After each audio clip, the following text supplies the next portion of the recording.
Hi, I'm Chris Wardlaw for CarGurus, and this is the 2016 Dodge Charger. It's the blacktop edition, it's painted B5 blue, it looks totally obnoxious, and I love it. Yeah, that's right, I adore this car. Now some of you are no doubt shaking your heads in disapproval. After all, this isn't one of the cool Chargers like the RT Scat Pack or the SRT 392 or the 707 horsepower Hellcat. In fact, what you might see here is nothing more than a rental car with blacked out trim, fat 20-inch wheels, and blindingly bright paint. What you might see is a midlife crisis machine for the middle class. Heck, it doesn't even have a V8 engine, so even Charger fans might think I've lost my mind. I suppose I owe you an explanation, so let's take a closer look. Lots of people dismiss the Dodge Charger as just another big, old, dumb American car. But as is so often the case, there's more here than meets the eye. First of all, the Charger speaks with a distinct German accent. It's based on a platform that dates to the mid-2000s, one that employed a number of parts from Mercedes-Benz E-Class and S-Class models of that time. The transmission is also sourced from Germany, and Fiat Chrysler Automobiles, which is based in London, England, builds this car in a Canadian factory using parts more than a quarter of which are sourced from Mexico. So, is the Charger an American car? Not by the standards that most people use. Now you probably think that Dodge Charger and sophistication are two mutually exclusive concepts, but you would be wrong. Now granted, the dashboard design is a little bit plain and the surface texturing is somewhat simplistic, but quality levels are relatively high. From the fabric roof pillar covers here, to the soft touch dashboard, to some of the genuine aluminum trim pieces, the Charger impresses. Even this optional premium Napa leather covering the seats is smooth and supple. And if you put the seat in the sunlight, you're going to see that there's a little bit of a metallic flake that is in these seat inserts. Now, I'm not really a fan of that because it makes me think one of my kids detonated a glitter bomb in here and the residue got stuck in the seat's perforations. But, you know, some people might like it. Now, beyond this, the Charger is available with unexpectedly advanced convenience, infotainment, and safety technologies, even at this relatively affordable price point. From the remarkably deep level of programmable settings available through this driver information system here, to the easy and intuitive Uconnect infotainment system with its large 8.4-inch touchscreen display, you can tailor a Charger to specific preferences. Plus, you can upgrade this car with a number of driver assistance and collision avoidance technologies, including forward collision warning, automatic emergency braking, a blind spot monitoring system with rear cross traffic alert, a lane departure warning system with lane keeping assist, and much more. So yeah, the Dodge Charger is unexpectedly sophisticated, and that extends to its driving character. My test car is the Charger SXT, and it is equipped with a long list of cosmetic and performance upgrades. Yet the price tag barely cracks $37,000. Now, all SXT models, it's hard for me to say SXT, they all have an excellent 3.6-liter V6 engine, an impressive 8-speed automatic transmission, and rear-wheel drive. My test car has got the blacktop appearance package, and it's got the Rally Group upgrade, it's got the Super Track Pack upgrade, and super sticky Goodyear Eagle F1 Supercar performance tires. Now these upgrades bump the engine's output to an even 300 horsepower. I've got some paddle shifters right here on the steering wheel, and they add a stiffer performance-tuned suspension, bigger brakes, and a 3-mode stability control system. You can even use the Performance Pages feature to record your acceleration times. The V6 engine sounds really good when it's revving, but it certainly doesn't match the bellow and the force of one of the Charger's optional V8 engines.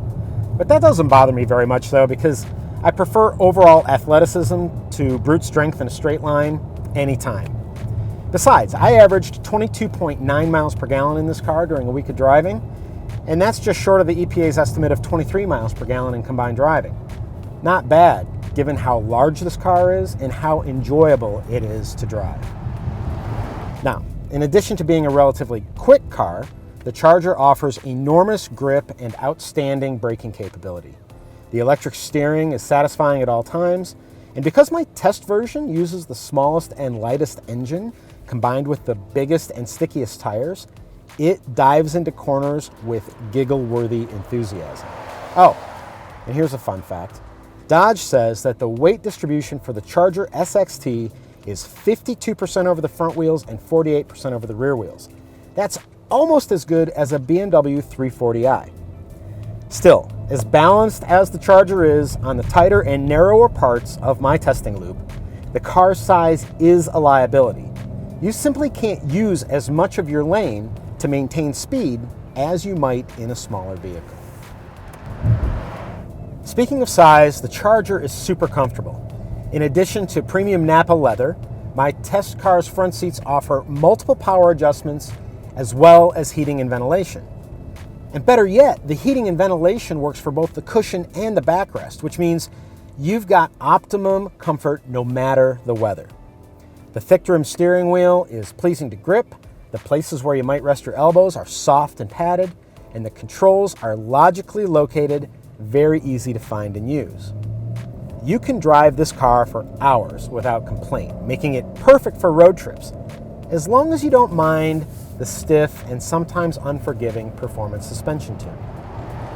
The back seat's really big too. Now, the seating is a little bit too reclined for my own preferences, but there's no denying that the cushions are comfortable and thigh support is generous. Plus, in my test car, rear seat occupants get air vents, heated outboard cushions. There are 2 USB ports back there, but it also has kind of crappy looking and flimsy hard plastic seat back covers. I really don't understand the point of including those. Now, as far as trunk space is concerned, the Charger supplies more room than any mid-size family sedan would. However, its 16.5 cubic feet of cargo space is oddly shaped, and the lift-over height is somewhat significant. In the grand scheme of things, that's a minor issue. Given the Charger's overall comfort levels and cargo room, combined with its power and all-around performance, as well as its rakish styling that clearly announces that this is not your ordinary 4-door family sedan, I'm happy to lift a suitcase a few extra inches in order to pack a trunk.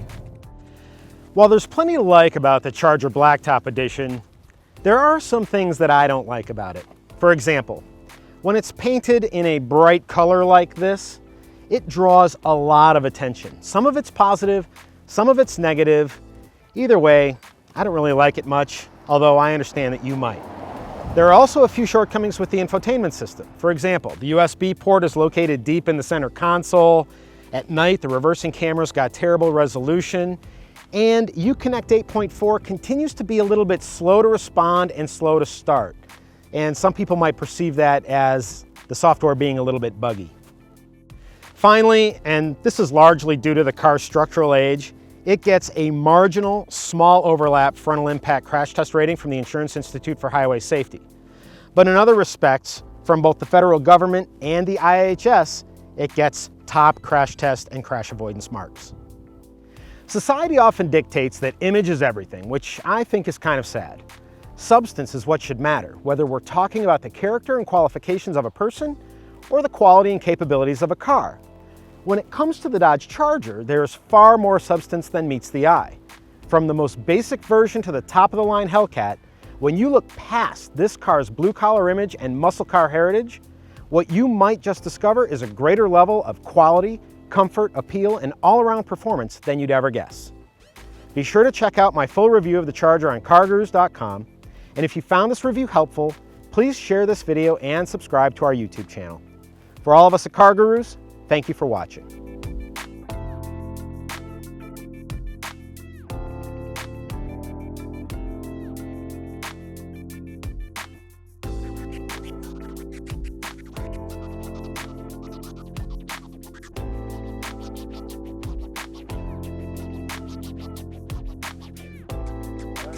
I'm not quite that blind. I mean, that's a pretty good setup. Should I do a little dance music, sex, romance in honor of Prince? I think you should. Okay. Well, Are you ready? I'm rolling. All right. Ba-ba-da-ba-da-ba-ba.